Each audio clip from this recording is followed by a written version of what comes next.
A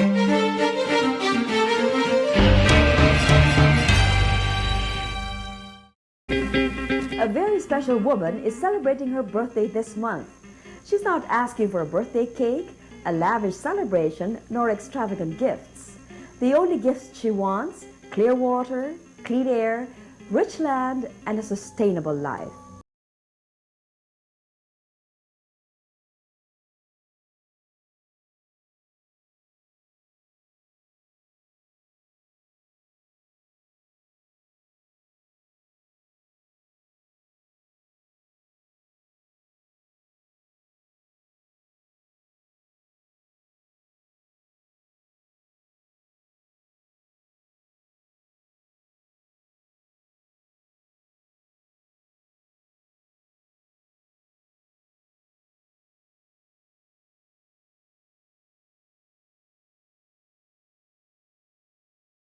In that sunrise meditation, there are many things that you experience. Most of us hardly notice the sunrise, but for Ana Alejandrino, it is a reminder of man's connection to the earth.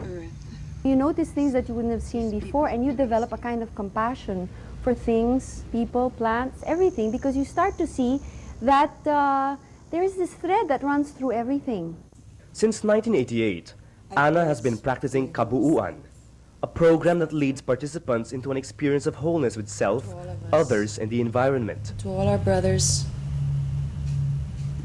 everywhere in the world. Before she got introduced to kabuuan, Ana was a young woman in search of answers to life. I've explored different types of meditation. I've read all kinds of philosophers. And whenever there's a self-improvement course being offered, I'm one of those junkies that wants to take everything and pick and choose and see what I can take for myself. That search has stopped.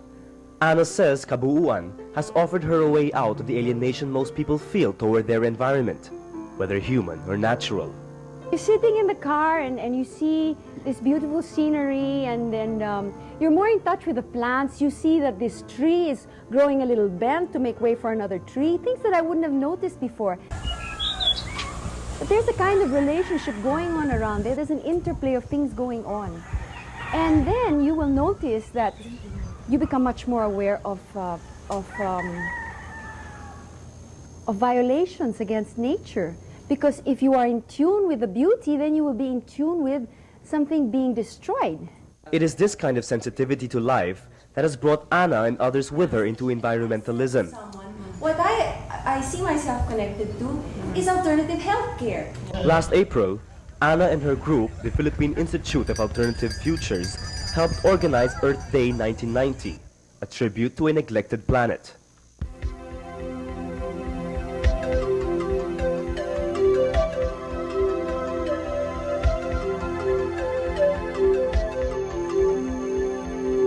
The Earth is our home. It has made life possible. Let us protect and nurture it. Celebrate Earth Day with the rest of the world. Come for a weekend of music and goodwill. I think we take it for granted, you know. We're all on this earth.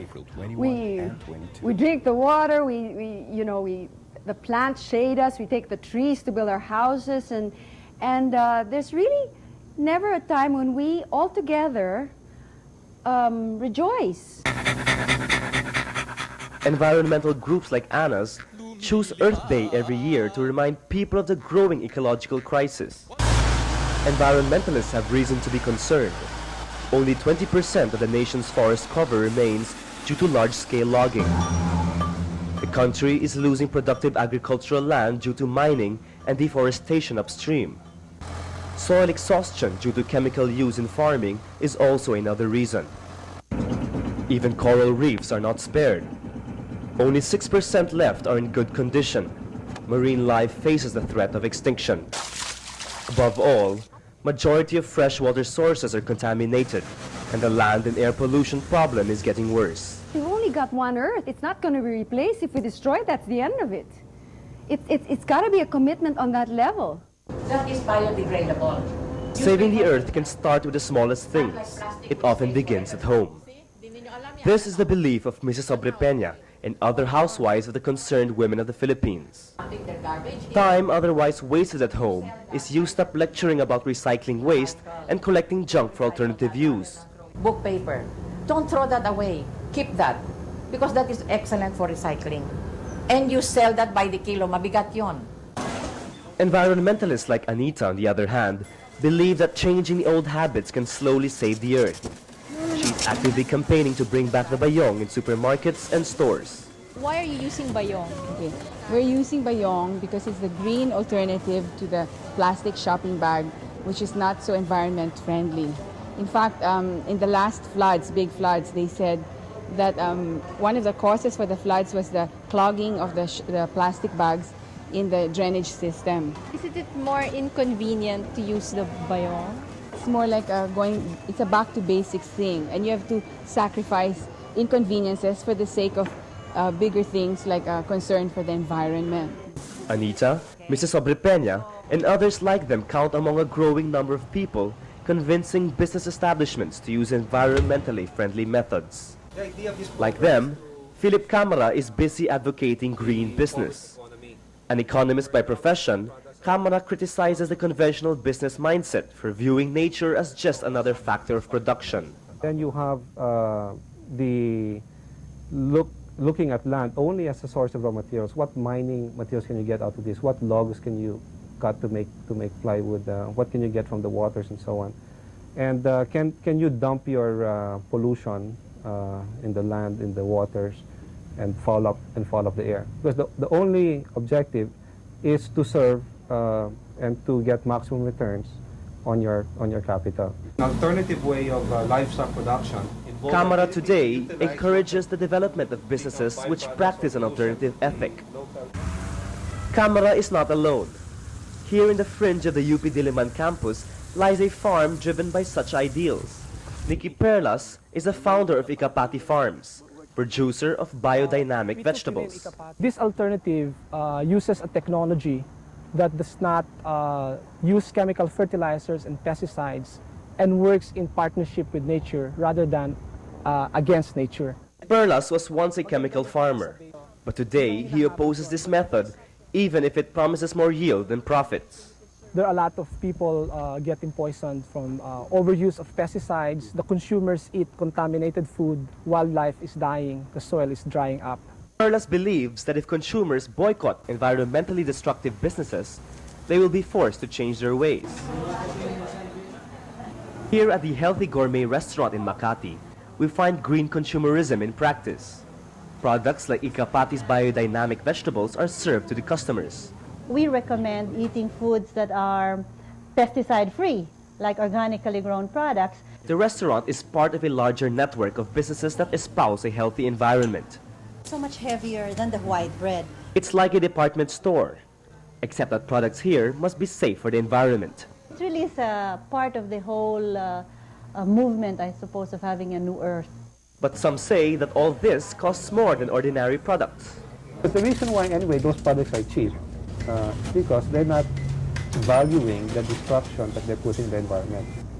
Okay, so if you purchase something because it's cheap and because it's synthetic, don't think you're getting a free ride. You're just letting somebody else pay the real cost of that. Which is the earth? The earth, or the poor farmer whose irrigation is supplied by water that's now polluted. By consumption, I think, is the best way to practice green, to help the green movement, because it's like voting with your money. But environmentalists are aware that even the transformation of values, lifestyles, and consumer behavior are not enough. Ultimately, the problem of the environment cannot be solved by individuals alone, but will have to take an organized political struggle. Isagani Serrano is an unlikely environmentalist.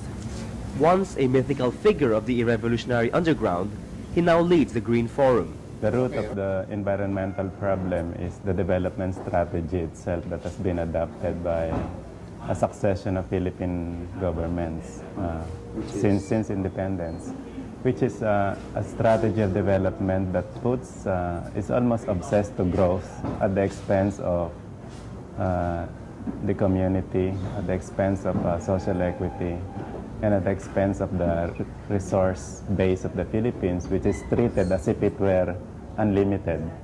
The PNOC geothermal plant site at Mount Apo and the coal-fired plant at Calaca, Batangas are examples of government development projects which Serrano says exemplify this kind of mindset.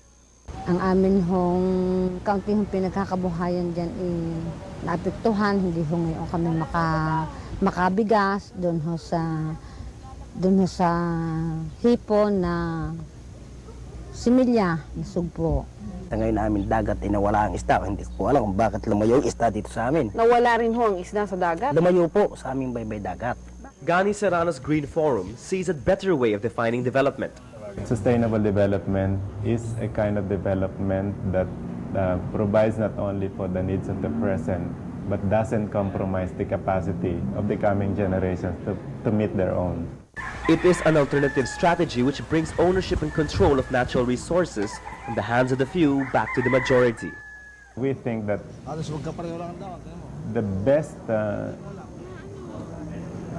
best people who can care for the land, the forest, the marine resources, and the community themselves. But these plans are already facing problems. Early this year, Haribon environmentalists working with the Green Forum were arrested in Palawan.